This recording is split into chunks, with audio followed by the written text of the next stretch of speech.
Hello everybody, Japheth here. Today I'm going to do a video on setting up foraging in your mud. I was going to do a series with quite a few of the related systems to forageables, but what I've decided to do from here on out is rather than doing really long videos covering a lot of systems, I'm going to do smaller videos covering less systems and then maybe do a tie-in video at the end to show some advanced stuff. So the topic of today's one at least is foraging, which is a system that you can have in the game.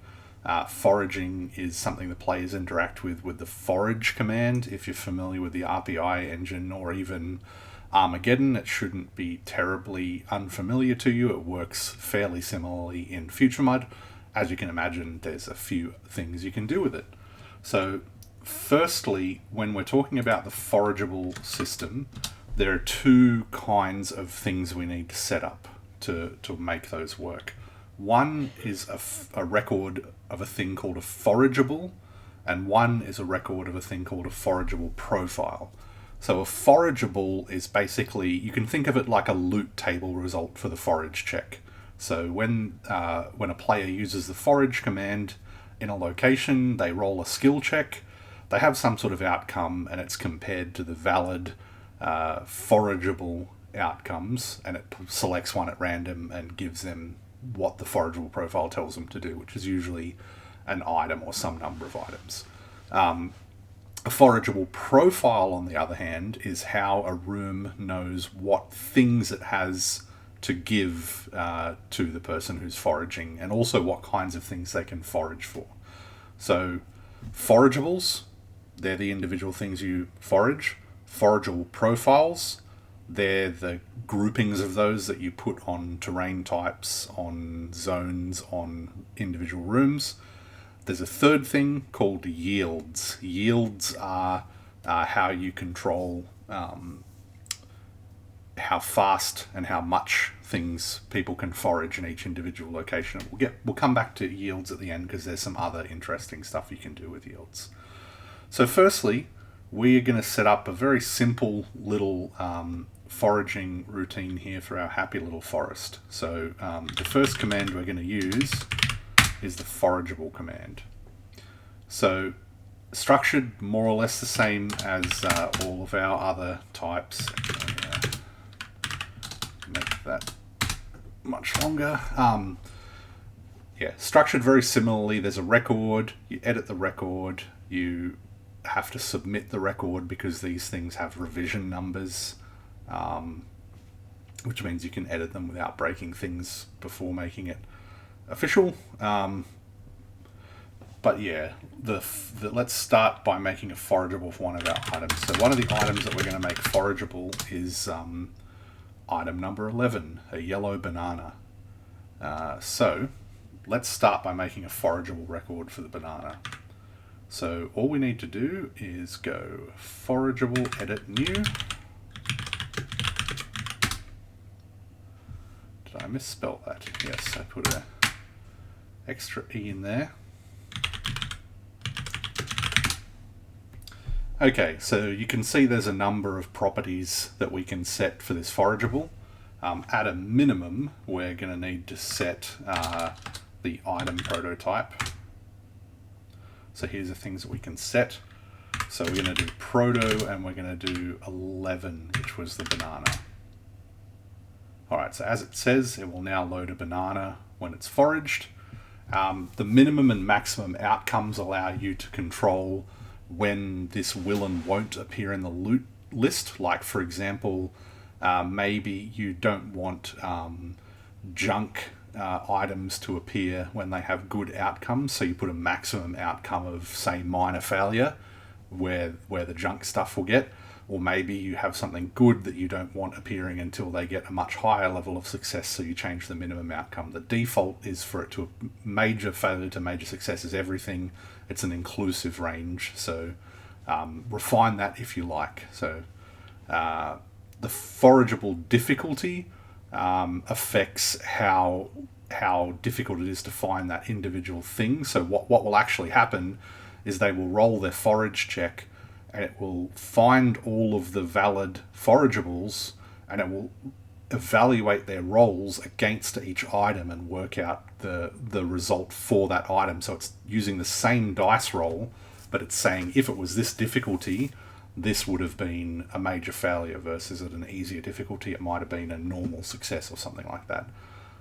Relative chance is what it sounds like. It's sort of like a weighting. We actually do need to change that away from 0. It's probably not a great default. Might actually update that in the future. Quantity, this is it can be a dice expression, but you can just also enter a number as well.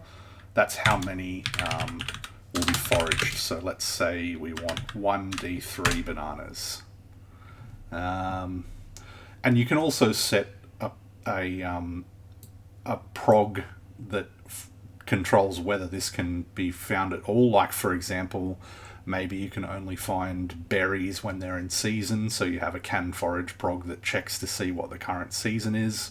And an on forage prog triggers whenever this thing gets foraged. That's totally optional, but one of the advanced ways of using this interacts with that prog, which we'll look at later. The only other thing I didn't touch on is the forageable types. This is the yields that I mentioned. So we will do this in a similar way to how the RPI engine does it, and we'll call this food. So bananas are food. Now, and you can have multiple ones as well. So, but in this particular case, we'll just keep it simple. So that's all we really need to do with that one. So we're going to forageable, edit, submit. And then we've got a second item, a green pear. Actually, I realized that with 2, I actually forgot to give it a name. Oops. Edit. Set name banana. So I call 1d3 bananas. Forageable, and in this way, because you can have multiple records that refer back to the same item, you could have different results at different outcome levels that give you different amounts of stuff as well. So that's one of the ways you can do that. But anyway, let's make this pear one quickly. Edit new, set name. Let's make this one just one pear. Set proto 12. Let's set the weight to 1. Sorry, chance to 1. We'll set the type to food. Types.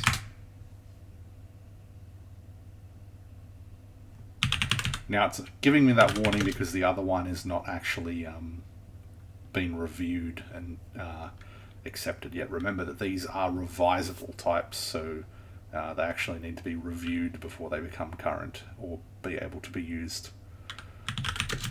That's all we need to do there. And then we'll edit a new one for item number 13, a red apple. Forageable set name, we'll make this 1d2 apples.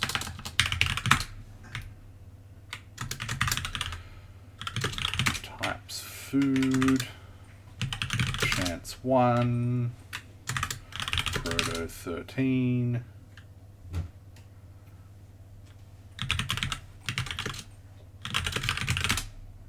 Alright, and then now that we've done all of those, we review them all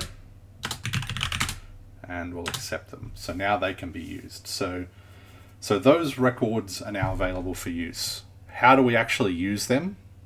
Well, we make a forageable profile. A forageable profile, remember, is the thing that we actually put on the location. And different forageable profiles can refer back to the same forageables. So that 1d3 bananas forageable isn't unique to whatever forageable profile we're about to set up. We can do that with any of our forageable profiles could do that. So yeah, you would probably set up these forageables first, and then you would set up the forageable profiles and decide which of those ones you want to do it with. So FP, pretty sure it's edit new, yep. All right. So what are the things we can do?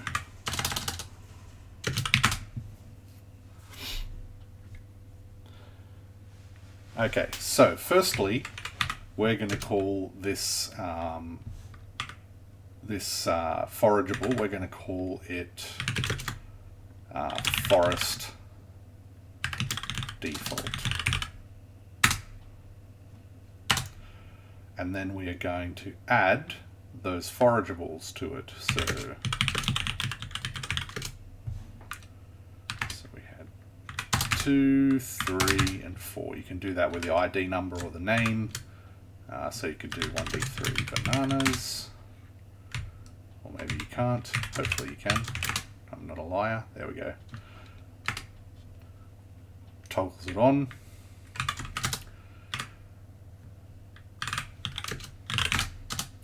So, as we can see, this profile, forest default, now has those 3 different forageables we talked about. What items they load, how many of them they load. There's a minimum and a maximum outcome. I actually realized I forgot to set the apples to be 1D2 apples, but we won't worry about that for now. Actually, yes, we will. Because I wanted to show something with that.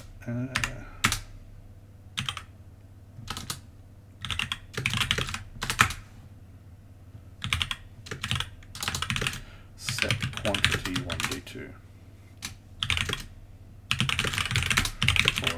For all except. Okay.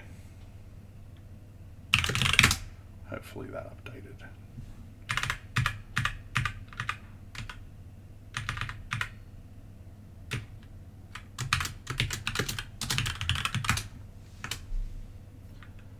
Alright, we'll put it back in. There we go. It's got the new version now. Alright, so notice on the right hand side here where it is where it's got has yield. What that means is that there's a certain basically a counter that tracks how much of something there is. What you don't want is for somebody to be able to sit there and spam the forage command forever and a day on a trigger and just get infinite items out of the location. So there's an assumption that there's a certain amount of yield in each location. So you need to add the yield types to the forageable profile. And the yield types determine how much of something is the maximum amount that is there and how quickly it returns. So if we go back to our, what do we have? Yield, which max hourly gains. So we're going to do food was the yield that we had. So FP set food. No, hang on. Yield food. We're going to say there's a maximum of 5 food, and it comes back at a rate of 1 per hour. Was that all the things we had to set? Yes. All right. So in this particular forageable profile, there will be 5 food available, and they will come back at a rate of 1 per hour, which we can see there. That's everything we need for now. It's telling us it does have the yield, so that's sort of a handy reminder if you have multiple types, like, you know, people could forage for stone or they could forage for wood or something like that. You got to remember to have those yield types in there. You can have the recovery be 0 so that it never recovers. Armageddon did that with, I think it was certain treasure types. You know, you could find certain locations and you could forage them for treasure, but it would never return once it was gone. Those are the kind of things that you could do. But anyway, let's submit this, review it, and accept it.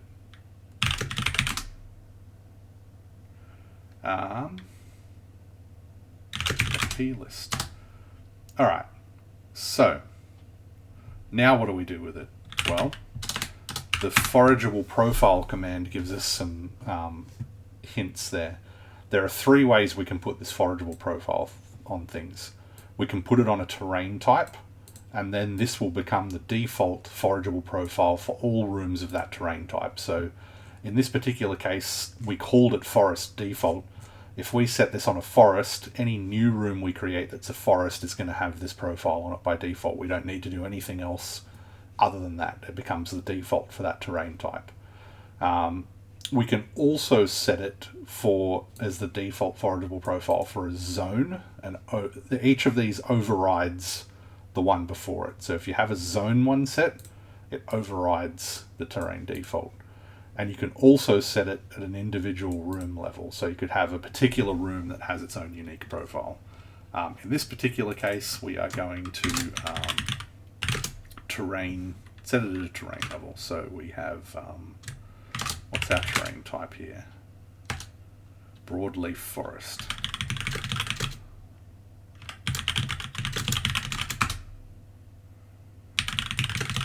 So looking at this terrain type, and I think this is the first time I might have shown terrains in here, you will see that there is no forageable profile set. So if we put terrain set, what did it say to do? Forage, and it was forest default. Okay, it now uses the forest default forageable profile. So if we now do our admin survey,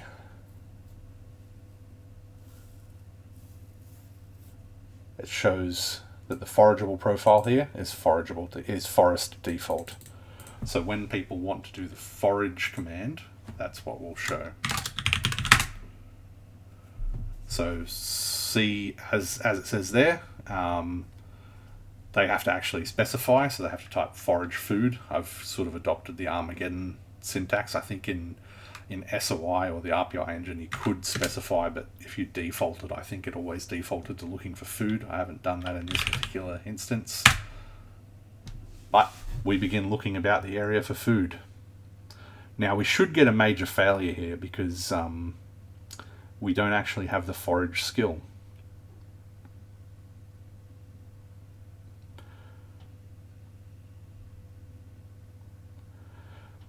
Waiting some time. This is very compelling content. Alright, so we finished foraging. We weren't successful in finding what we were looking for. We don't know why that is. Could have been because we failed and we didn't get anything therefore, so let's cover that off. Skill level me foraging, I think. Let's give it to us at 100. Yep, there we go. So let's forage for food again and see, because we have a skill value of 100, should it be a skill thing? We hope not.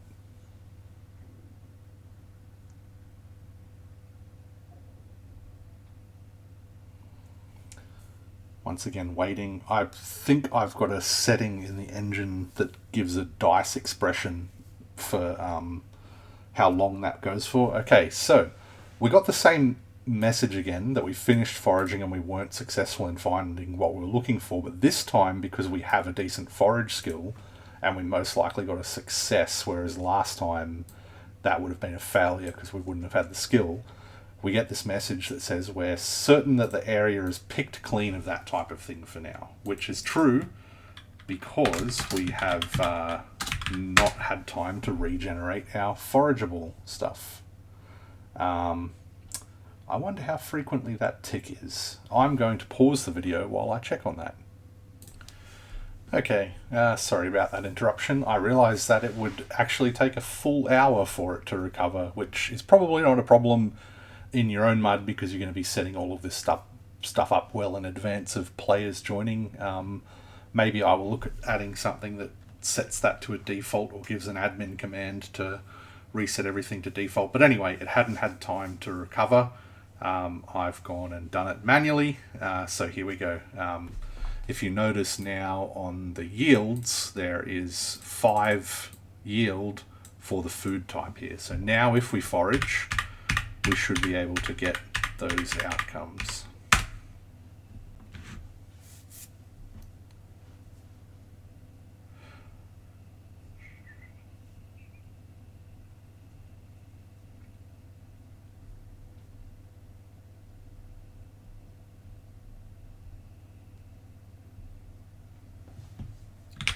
If I have a help command for forage, I do.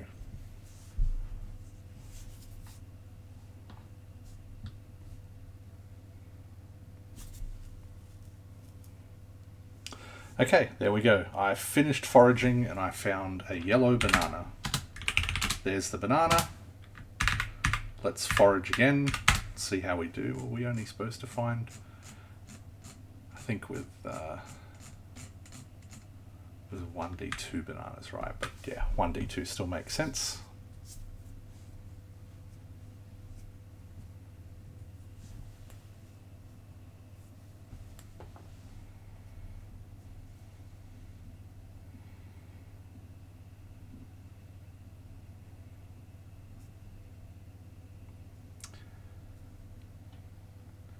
Alright, a green pear. So we got a banana, a pear.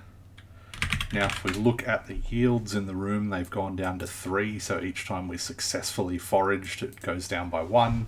We've set it to come back once per hour, so each forest location is essentially going to have 5 yield types for people to find.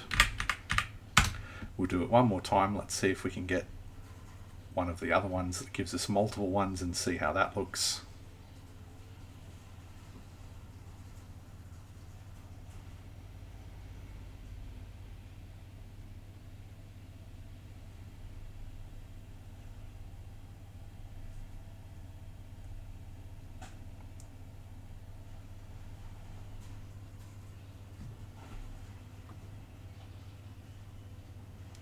Okay, so we found 2 bananas that time, as you can see.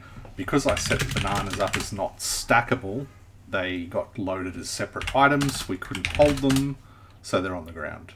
If they were stackable items, they would have been loaded as a stack. I set up the other 2, the pears and the apples, as stackable. Anyway, the final thing I wanted to talk about with forageable profiles, as you can see, they're relatively straightforward. Is a little bit more of an advanced use case. So I'm going to pop over to FutureMUD for a second to show you something that I've set up. Alright, here we are on FutureMUD, and I wanted to show you something of a slightly more advanced thing you can do with forageables as well. So on FutureMUD we had a number of items that were unique. They could only be foraged once, and they could only be foraged in specific locations. The way that we achieved that is by using the can forage prog and the on forage prog. So first of all, this photograph has a can forage special prog, which you can see here. So this particular one is loading item number 132, and it is forageable 51. So basically what we've said here is we've got a collection of numbers. Those are ID numbers called items found. We're looking at the shard, which is the lab, and we're saying, give us that collection, special items found. And then we're looking in the collection to see whether the items found collection contains the ID number of the forageable 51. If it does, if it's ever been found, return false. You can't get this. It's one time only. Now 51, was it 51? Yes, 51 can only be found in a particular location as well. So it also will return false unless you were in that room 181. And then once these things are foraged, there's an on forage prog. So when the prog is foraged, that's the person who foraged it. That's the number of the forageable record. This is the item that was loaded and the quantity of them that are loaded. In this particular case, once again, we go and grab that collection of numbers from the shard. We make sure we're not adding it more than once, but we're not.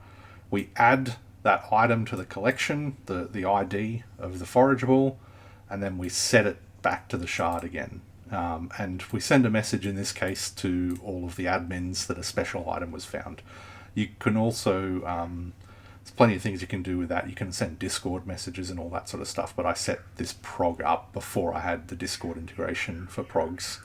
But anyway, so what will happen is if this is found organically, if they're in that location, if they're in that room 151, if they get a major success on the forage check and it hasn't been foraged before, they'll get this special item. It will set the collection to include that, so it will no longer be able to be found.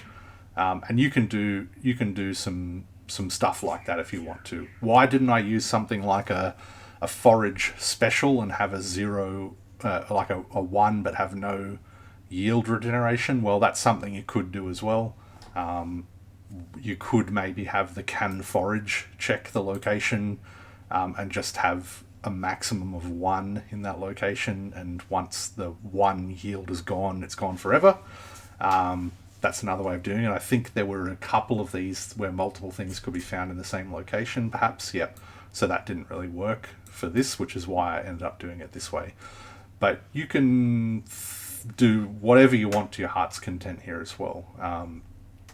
You could even have the on forage prog load a mob on them. Like, I don't know, if they're foraging for, you know, some sort of sweet nectar in a dangerous desert, you could have it that when they particularly get the forage, it loads an aggro NPC a couple of rooms away that starts tracking towards them or something like that. Your limit is your imagination and your creativity on this one. One final thing that I wanted to talk about in this video is that these yields that come from the forageable profile locations also have a potential use in outside of the foraging system, and that is with edible yields. So if I show you a deer,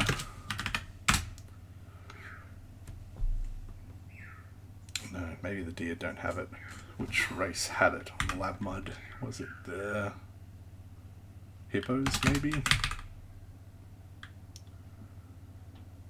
No, not the hippos. Perhaps I hadn't actually set it up on FutureMUD. Give me 1 second to find what I've done. Okay, as it turns out, there's actually a bug in the display of that command. I did have it on the deers and elephants, as I thought I did. Anyway, in FutureMUD, certain kinds of animals are able to eat the vegetation yield directly. So each room has a certain amount of yield. You can set up for each race whether they are able to eat the yield directly, how much nourishment it gives them per point of yield, etc. And the eat syntax allows them to eat that yield directly. So if I find an elephant,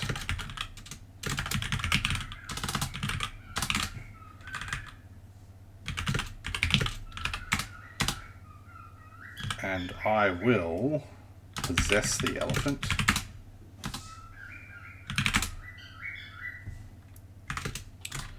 Now, because the elephant can eat the vegetation, in their version of survey, they will see how much yield is there. So if you were not able to eat this, you wouldn't see that. You have to discover it through forage, and you're never sure until you've actually foraged. But because this elephant can eat vegetation, it can see that there are 10 bites of vegetation there. So let's say we will eat 1 bite of yield vegetation.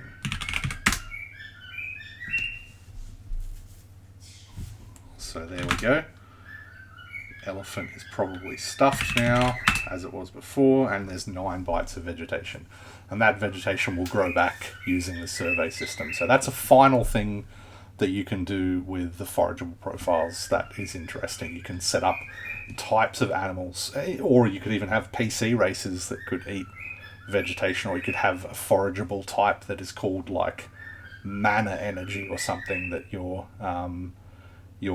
a certain race has to absorb directly from the location. Anyway, your Your possibilities are limitless there. Refer to the race command for how to set all of that up. And that's the video. Thank you.